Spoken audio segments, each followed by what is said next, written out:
Good afternoon, everybody. We're going to go ahead and get started. My name is Mary Chen, and it's great to see folks here in the room in person, and also thank you for joining us online. Today, before we start our seminar, we have a couple of kind of announcements, and I believe if I do this. All right, just a shout out to our MCHRI Education Committee who puts on all of our programming in terms of seminars and the symposium. And if anyone is interested, always welcome you to join us. Just contact us if you want to join the education committee. And I'm not sure if I went one too far. Okay. And a couple of events coming up as well. December 7th, we have our 4th biannual 22Q11 deletion syndrome symposium here on campus in the engineering building. So make sure to register for that if you're interested. Also wanted to remind everybody our MCHRI symposium is coming up. There it is on October 19th, and that is in person. It's a free event, and it's going to be an all-day event at the LKSC, and this is a really great event that we hold once a year for the community to get together and celebrate all things maternal and child health research. So definitely come out, hear some cool science, and collaborate with your colleagues. And for the main event today, we are really happy to have Dr. Mark McGovern here to talk to us about implementation science. He is professor in the Department of Psychiatry and Medicine and director for the Center of Dissemination and Implementation. And he has asked me to keep the intro a little bit shorter and then lighter, even though I have lots of things written down of all the wonderful things he's done, but we thought we would keep this short and sweet and leave more time for his presentation. So thank you, Mark, for joining us. And I will hand you the mic. Thank you, Mary. Welcome to those in the audience, the studio audience, and to the viewers at home. I'm glad you're here. Nice to be invited to present to this group. My colleague Mary Leonard invited me some time back, and it seemed like October was far off and never going to come around, but lo and behold, it's October. Here we are. Happy fall. Mary emailed me early this morning and said she was unable to make it, so thanks, Mary. But either way, I'm glad you're all here, and it looks like plenty of people are watching from their offices and at home. So I'm interested in dissemination and implementation science, which until recently, when you said D&I, it meant dissemination and implementation. But now if you Google D&I, it says diversity and inclusion. So I hope that no one read the announcement and thought I was going to talk exclusively about diversity and inclusion, although implementation science has a strong emphasis on equity and access to care. So access to evidence-based care. So health equity is woven throughout, and a lot of the current thinking and current activities in dissemination and implementation research are equity focused. So one of the things that, I wasn't sure what slide was there. Okay. So one of the things that occurs to those of us that do research, or even those that are clinical researchers that increase our clinical research program, is are we having an impact, right? We conduct clinical trials, maybe we do intervention development work or basic science work, and we're not really sure whether it's having the public health impact that we want. Some of us that are in the research field are often motivated by more and more grants because we exist on soft money, or promotions, or tenure, or this quest for the holy effect size. So question there is, are we having an impact? Do we really get to do the things that got us into this field to begin with? The NIH budget in particular has been growing. This slide, I think I probably need to update. My sense is it's now closer to 4%. When I first prepared it, it was about less than 1%. I have a colleague, Russell Glasgow, who's at the University of Colorado, that has often said, we have no business discovering new things until we figure out how to implement the things that we already know work. So much of what we fund is on the discovery side of science, even though oftentimes a lot of what we discover sits around. This is a really excellent paper by Green and colleagues that talks about the 17-year odyssey. The only thing else that I know that takes 17 years is the life of the cicada. So why 17 years and why only 14% of things get through this translational pipeline, we think is a major problem. So thus the field of dissemination and implementation science.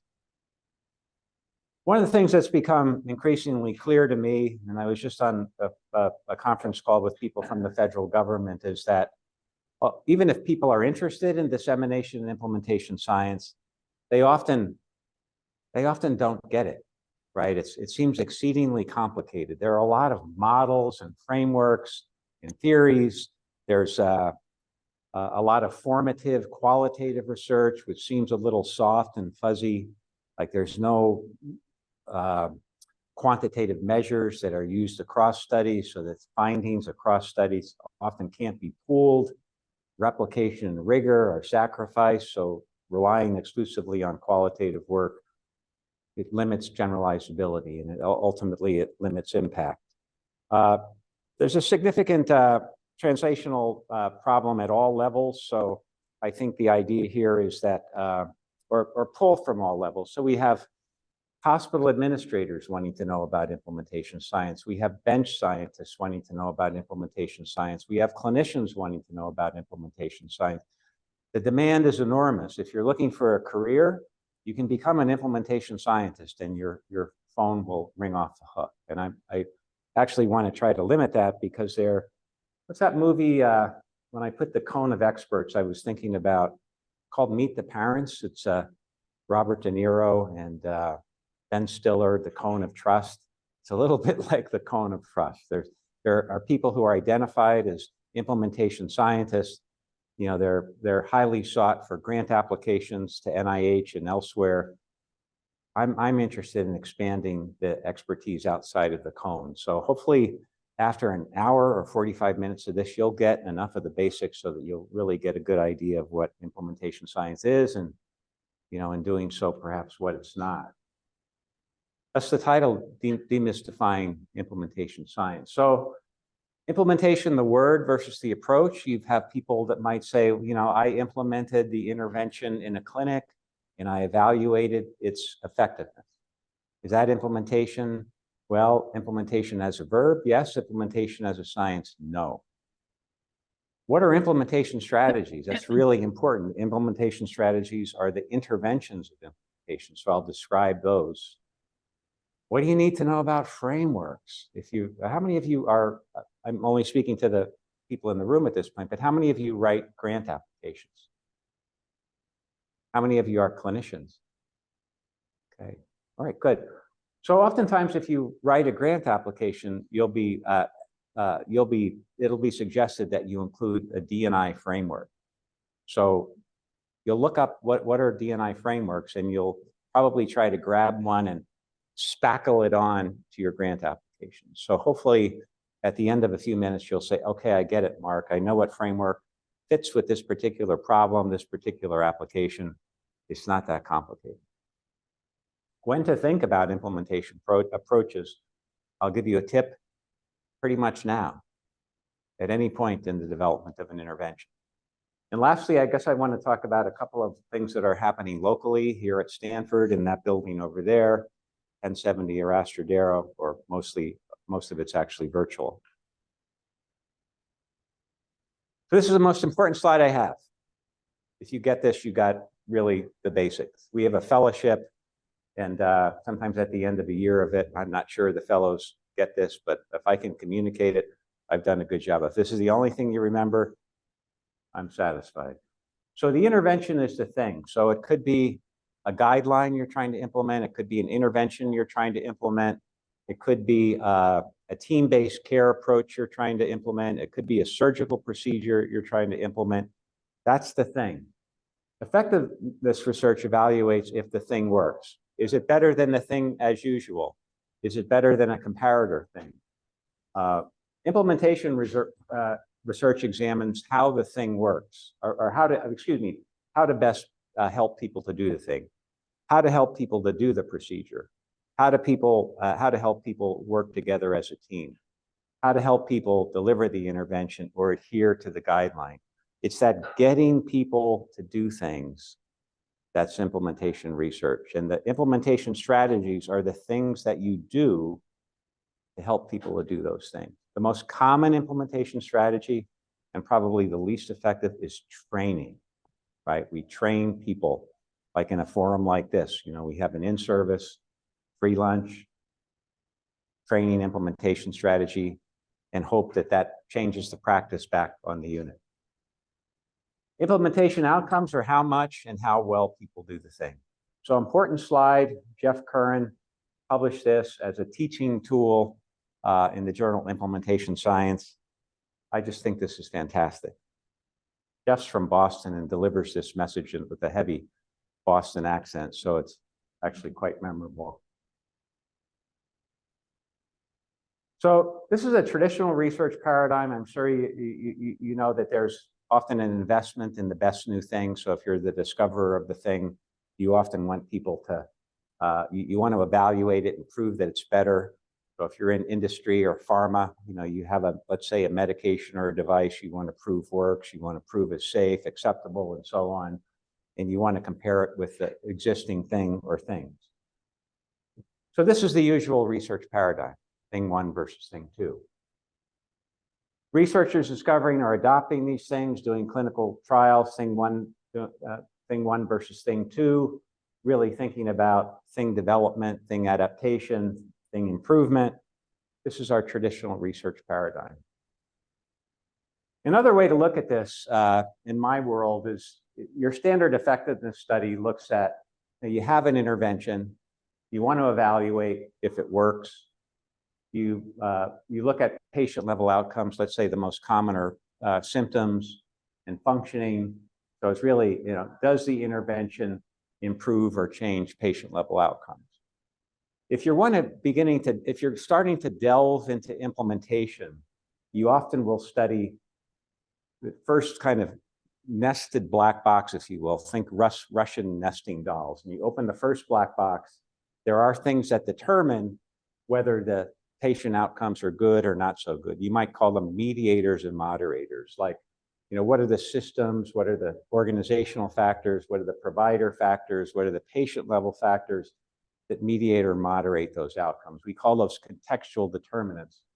And if you can, you measure implementation outcomes, like how many people got the intervention that should have gotten the intervention? How many people used the clinical decision support tool that could have used the clinical decision support tool? Let's say if it's a EHR-based intervention. The advanced implementation research that a lot of us are trying to do now is really kind of understand what's happening in this sort of final black box implementation strategies. How are they selected? What are the procedures? The people participate in them? Are the strategies delivered with a certain amount of fidelity? And how much do they cost? So opening up that final black box, if any of you are doing this kind of work, you're on the cutting edge. If you want to be on the cutting edge, this is the place to be. Implementation strategies are the interventions of implementation. So the kind of things that you do to help people do the thing. You train them, right? That could help them to do the thing. You offer them expert consultation to help them do the thing. You pay them more. You incentivize them to help them do the thing. You meet with a collection of people, like a group, or you bring in leaders to help them do the thing.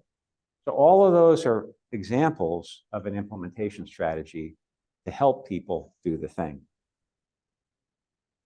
Choosing how to help people do the thing is often a crapshoot, really. We often have one size fits all. I'm part of a statewide initiative to help people in primary care use addiction medications for their patients with opioid use disorders. Now, some of these patients have developed an opioid use disorder because of prescription narcotics, prescription opioids. Some are IV drug users and use heroin and fentanyl. Either way, there's a lot of patients in primary care across the state of California who have an opioid use disorder, and physicians can actually treat patients with opioid use disorder, but it's often a hard sell for a lot of different reasons. So I'm part of different projects that are funded by the federal government to help primary care engage in addiction medication treatment of these patients. And basically, all of the money is being spent on any possible implementation strategy, from training to incentives to consultation to Project Echo, to coaching and so forth.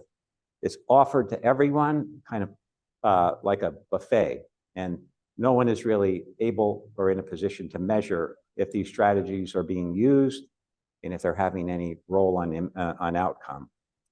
Everything but the kitchen sink approach, that's a lot of what I just described. Okay, we have money, let's do whatever we can to help these providers deliver this medication. Train and pray approach is the most common implementation strategy. No evidence that training works.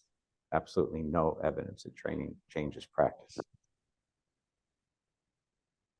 A colleague, mentor of mine, Enola Proctor, who's at Washington University in St. Louis, really suggests that in order for us to truly understand how to help people do the thing, we need to be a lot more specific in documenting what that activity is. What are the kind of things that we're doing to help them to do the thing? So first of all, you name it. What is the strategy? You define it. Who's delivering it? How's it supposed to work? How long are we doing it? How many sessions? How many hours? What are the outcomes we expect? And why this particular strategy? So if it's a lack of information that people have, like, how do I start a patient on this medication who might be in opioid withdrawal? Or what do I do if they're actively using? That might be a bit of clinical information, right? Where you have to train clinicians. So maybe that is a role for training there. Here's the information that you need in order to do that. What is my attitude, and what is my staff's and front desk, and what are my medical assistants' attitudes towards people who have an opioid use disorder? So there may be some discrimination and stigma happening there, right? So is that information? Could people take a class or do some training around stigma? Probably not. There are some implementation strategies which are designed to deal with stigma. Most of them are actually engaging with the person who you would not think would have the condition, but has the condition, and therefore begins to defy the stereotype that you might have. So really thinking about, well, what is the determinant that's in the way of the outcome I want? The outcome I want is more of these doctors, more of these clinics prescribing this information, understanding what some of those barriers are and really trying to align my strategy with those barriers is important, right? Associated with better implementation outcomes. So some of you, I don't know if there's any trialists in the room, but I've been involved in clinical trials, and they're actually a lot of work, right? You want to get people to deliver the intervention according to the study protocol. And even if it's a medication, you're using implementation strategies. You're having team meetings, you're often paying clinics, you're paying the study physicians, you're paying for care. You're really monitoring protocol adherence, with your project coordinator, your project manager, your research assistants, and intervening when things start to go south, right? You find out that there's, a protocol deviation. Maybe sometimes it's not so obvious, but you monitor that.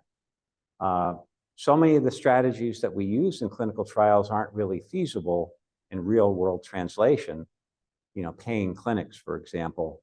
But we want to be able to document what it is that we're doing to help people do the thing, even though it's within the context of a clinical trial.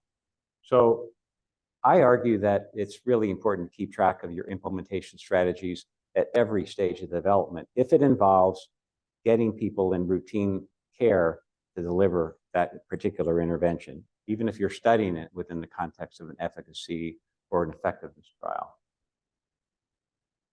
This comes up a lot, frameworks. when you think about doing an implementation research project, people will say, well, Mark, I know I need to use a framework. I've heard of some of the frameworks. Why don't I just choose this one and slap it on my application and say I'm using a framework, and a reviewer will check that box. Well, it turns out it's actually very important what framework you're choosing for what situation. There's a really excellent overview of frameworks, meta frameworks, if you will, by Per Nielsen, published in 2015, that sort of has three big buckets of frameworks: a determinant framework, a process framework, and an evaluative framework. And I'll explain what each of those are. Just know that whatever framework you are choosing, it's important to apply it appropriately. I've been on grant review committees, and if someone applies a framework incorrectly, it's almost like an enormous red flag that discourages a good rating on the other aspects of the proposal. So a determinant framework is really the culture, the context, anything about the environment which could make or break an implementation activity. So you've heard this culture eats strategy for breakfast. If you do quality improvement or improvement science, you talk about drivers, fishbone drivers that could make or break your improvement or implementation activity. We often talk about barriers or facilitators, the kind of things that get in the way, kind of things that could accelerate it. One barrier might be leadership support. Leader doesn't care. A leader might even be against it. A facilitator is leaders all for it, leaders supporting it, leaders rewarding people, bonuses, incentives, encouragement, praise. Having a leader like that could really accelerate the implementation endeavor. So all of those things are important, but it's almost as if they're kind of fuzzy, right? Sure, Mark, those things are important, but Laura Damschroeder did a fantastic job of creating an inventory, a list of the common things that could make or break an implementation endeavor. And there are really 5 levels. The intervention itself, is it too complicated? Is it really that much better than what it is that we're already doing? Is it acceptable to the clinicians? The outer setting is a kind of strange way of putting the community, the system, kind of how's it paid for, so policies, reimbursement. Also included in that are what the competitors are using. Are the competitors delivering this intervention? We want to be competitive. We want to be, as good as, if not better than other people doing it. The inner setting probably is really important, and that is the clinic, the unit, the space in which we work and who we work with. So if I have a supervisor or a leader, what's that person up to on this issue or this intervention? It has to do with culture a little bit, like, how do we grasp new things? Are we against new things? What's that old Groucho Marx line? Whatever it is, I'm against it. So some organizations are really against change, right? They want to maintain the status quo, or, very interested in new things, always interested in making improvement. Workflow is this within the context of inner settings. So in a primary care environment, very little time, very few resources, hard to introduce new things unless you take something away. So really thinking about efficiency within the flow of the operation. Characteristics of the providers, is this something that they feel they can do, or is it too complicated, or is it too, they feel like the chances for success are minimal. So with respect to addiction medications, many providers thought, Mark, I'd like to do this, but these patients are too difficult. They're hopeless cases. I'm not sure I have anything to offer them. So I would rather refer them to a specialist. So big pushback from providers. Patients themselves, is this the kind of thing that patients will accept? Come into the clinic every day for a medication. Maybe not, right? Process frameworks are also important, and I'm selecting, am I selecting the ones that I think are the best? Maybe. I'm selecting the ones that I think are easiest to understand and most commonly used. So the most well-known process framework is called EPIS. I've already given you more acronyms than I should, but EPIS stands for exploration, preparation, implementation, and sustainment. Basically, phases of an implementation activity. Exploration is we're trying to figure out, what is needed. So if you talk about needs assessment, that's often happening during a exploration phase. Preparation is that you really know what it is you want to implement or what you want to study, but you're working with, key partners. So you are working with leaders. Here's what we're thinking of doing.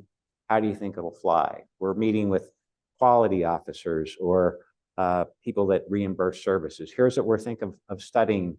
What do you think the chances are for this downstream if it's proven effective? Can we get it paid for?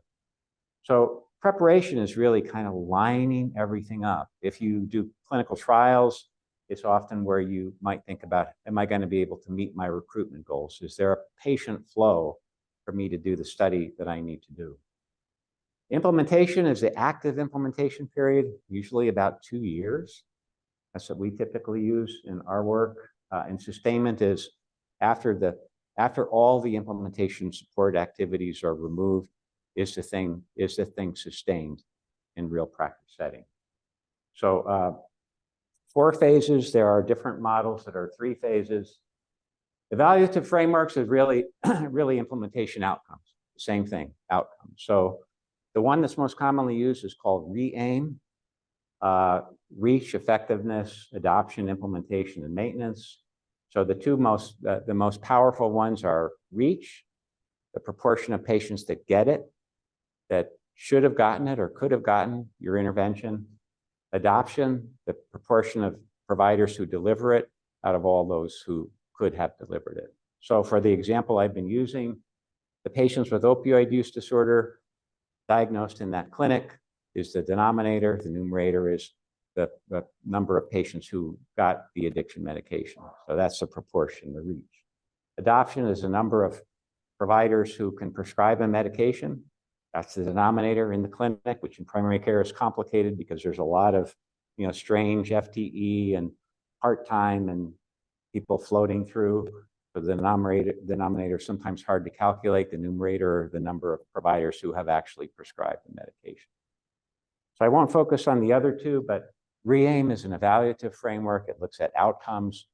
It's not a determinant framework. It's not really something that you would want to do if you wanted to evaluate content.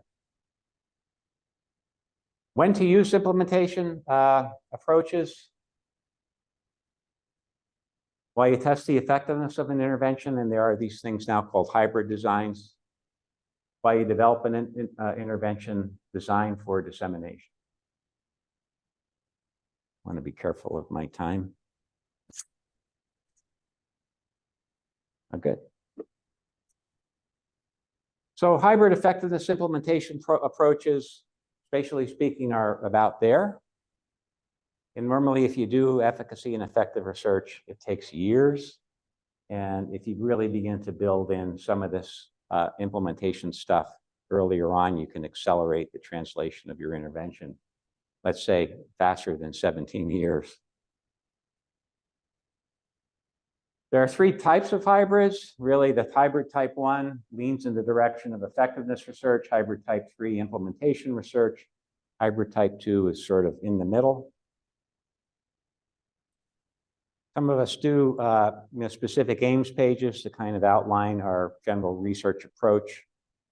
In one page, it's kind of like the equivalent of an abstract. If somebody wants to talk with me about a research project they're working on, I'll say, could I see your aims page?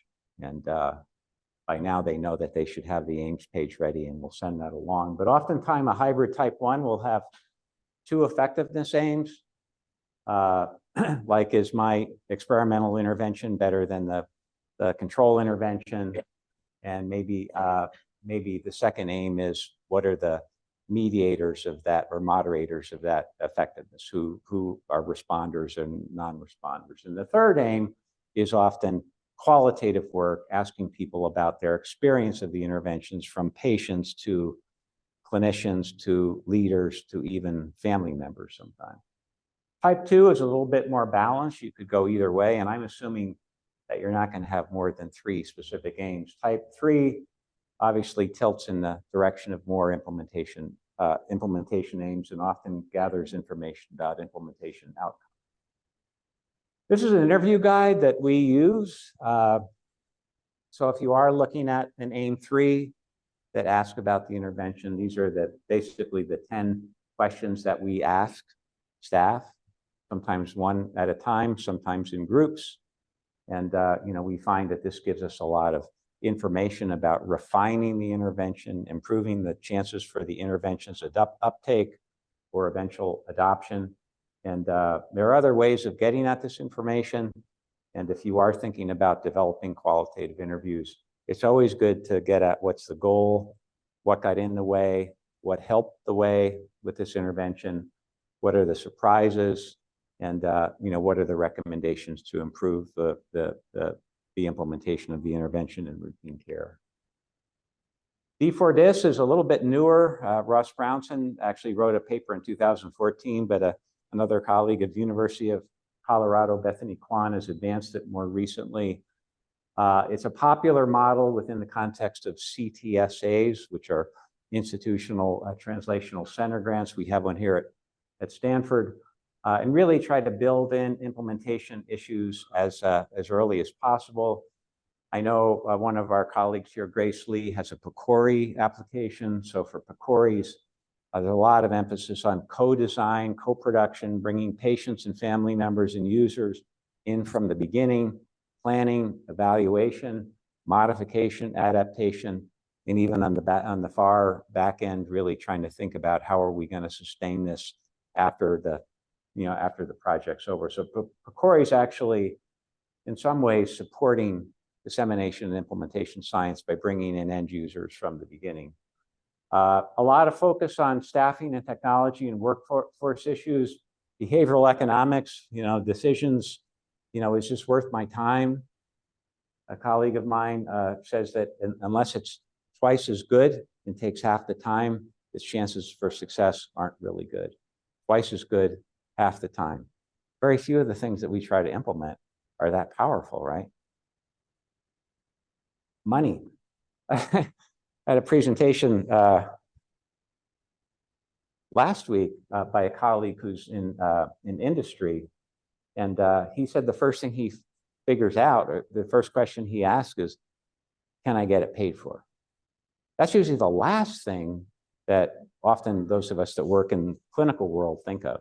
We think about, can we do something that's better, more effective than what's currently in place? We don't usually think of, can we get it paid for? Someone else should worry about that, right? But my colleague, Jeff DeFlavio, thinks about that first. And he's an intervention developer. It's probably not a bad way to go. D4DIS methods, this is really important, really thinks about systems engineering, decision analysis, communicating, to potential end users in different ways than scientific journals and conference symposium.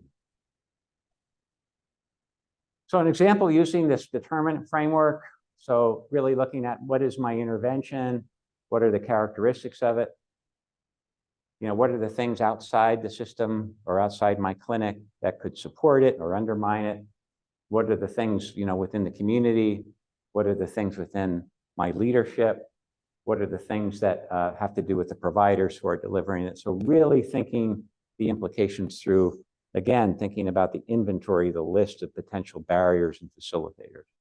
We have a tool, it's a team-based tool, happy to share it, called the IFASIS, rhymes with Sisyphus for a reason, because often the kind of things we do, we find that it's easy to get it started, but it's hard to sustain momentum. So the IFASIS is actually an equity-based tool that is a list of barriers and facilitators that you review with your team members or with the people who are likely to implement your thing. And it really gives you a nice profile of what are your kind of facilitators and what are your barriers. So we're actually finding it to be very useful. It's a team-based assessment. So it's important to be candid with yourselves and honest with yourselves about, what's likely going to make or break your intervention. This is another way. I said earlier, we're going to try to keep it simple. I don't know that I've done that. You'll have to tell me. But we basically reduced all of this into 5 buckets. evidence for the intervention, partner engagement, contextual determinants, implementation and sustainment strategies, and implementation and sustainment outcomes. So 5 big buckets. We've defined them here. Paying attention to all of these can sort of drive how you're approaching an implementation endeavor. If you have an evidence for the intervention that's strong, let's say FDA approval, or it's now a guideline, you get paid more for it. So having all those things line up, you're really looking at an implementation issue. If you don't have evidence, if you're studying, whether the thing works, whether it's preferable, whether it's, effective across a wide range of populations, then you're probably looking at a hybrid. So if you don't know much about the intervention, then you're probably looking at piloting, safety, acceptability, practicality, and maybe at best an efficacy study. So evidence for the intervention kind of drives what kind of design and what kind of approach you'll be using. Partner engagement, so we think that's really important. I know I've been in projects where we've said we had partners, we've had advisors, but we really didn't pay much attention to what they had to say. 2 weeks ago, we had a meeting with an advisory board who does really matter what they say, so we try to incorporate all of their suggestions in the design of an intervention. Contextual determinants, what are the kind of things that make or break the implementation endeavor?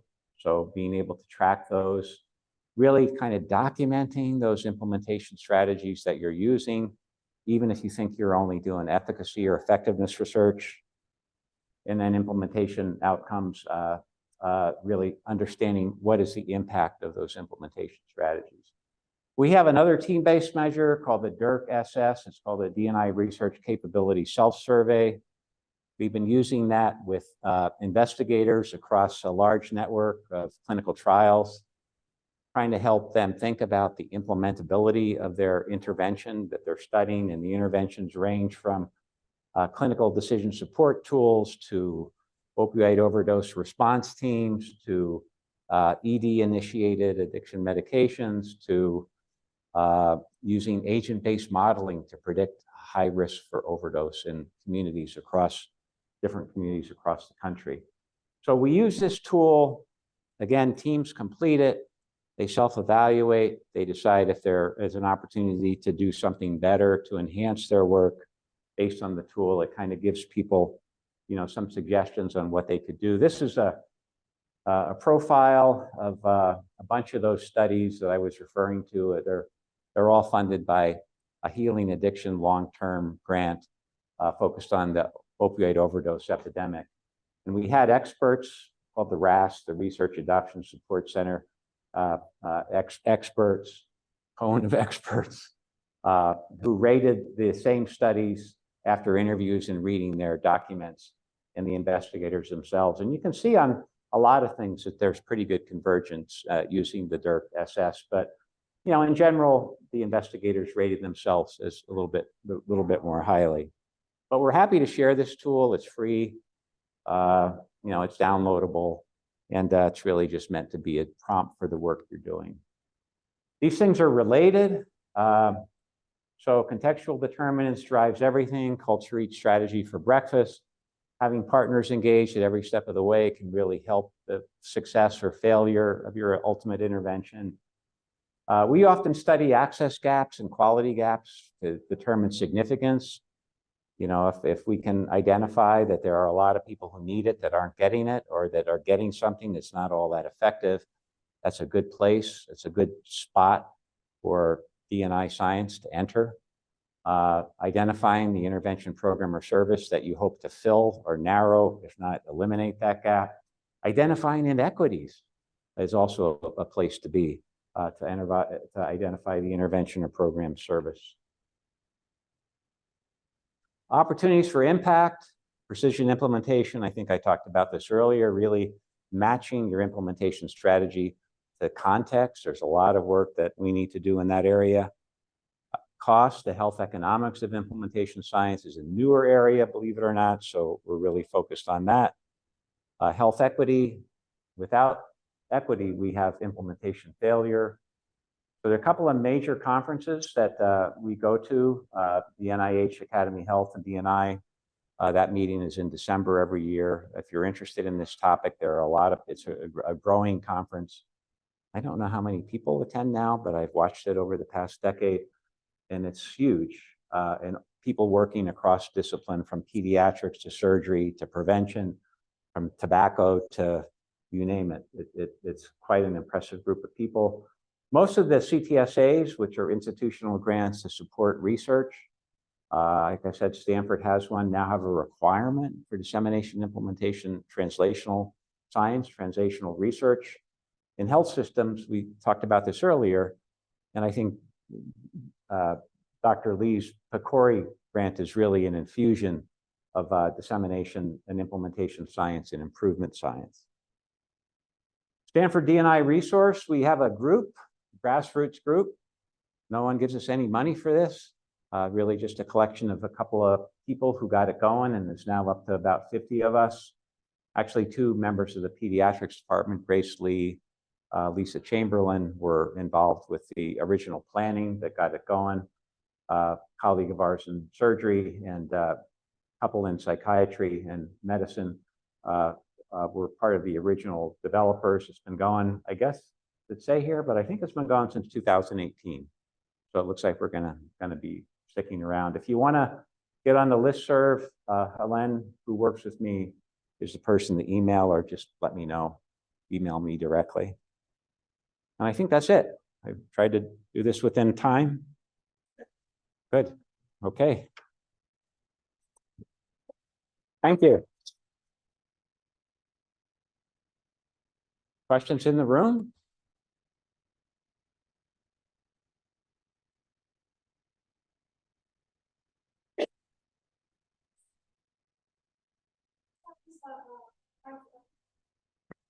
Oh. What you describe or the processes or procedures you did kind of remind me of some of those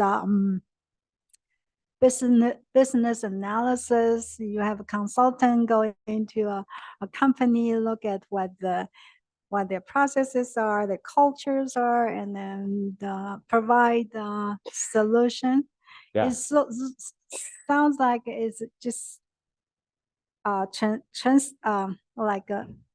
just apply those sets of skills in the medical environment. Am I correct in this? Yeah, I think there's a lot that you would think that we would be better at using, economic analysis and business analysis, including, marketing plan. You think about, a Shark Tank environment, right? Is this something that there's a need for?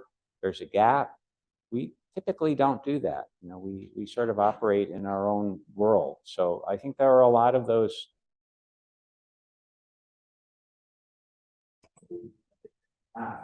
In addition, there's a general sense that in the world of business, there's competition, which I suppose is true in our world, but oftentimes the kind of things that we do and the kind of things that we want to implement, like team-based care, that's something we all sort of, or maybe most of us, I don't know, would embrace, but it's not a thing. It's not a device. It's not a thing that you could market that anyone wants to really purchase and, is going to make a lot of money on. So some of the things that we try to develop in advance aren't necessarily big money makers. They're, in the best interest of patient care, but, not the kind of thing that is going to have a huge economic benefit. But I think you're right. There's a lot of business and marketing that comes up in good dissemination and implementation science, involving the customer. Who would ever have done that, right? Other questions in the room?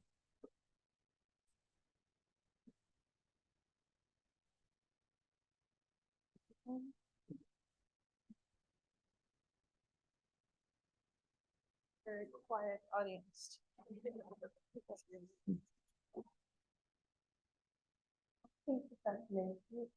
Okay, no questions from the field?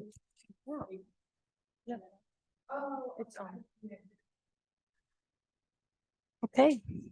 Well, I guess no questions. Thank you so much for being with us today. I personally learned a ton. So thank you all for joining us in person and for those online. All right. Thank you. Thank you, Mark. Right.